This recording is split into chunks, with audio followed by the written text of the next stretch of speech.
Hej, dobri moji ljudi, dobro večer. Stvarno je poprilično kasno, ali meni kad dođe ideja spontano, ja to, ako sam u mogućnosti, završavam odmah.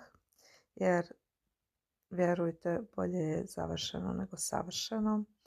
Tako da, ideja je tu, ja spremna, uvijek spremna. I nastavljamo dalje sa videima u vezi Vatikana.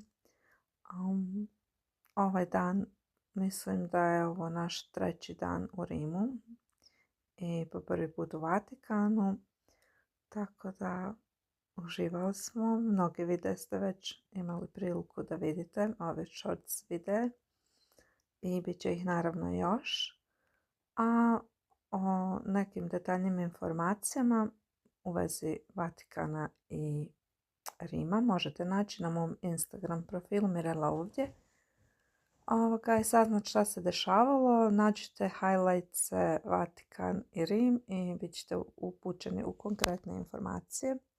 Mi ovaj dan nismo ušli u muzeje u Vatikanu da ih posjetimo iz razloga jer nismo bili kupili karte, htjeli smo samo doći do ovdje da se informišemo kako to ide i o tome vam konkretnije pričam u nekom od sljedećih videa.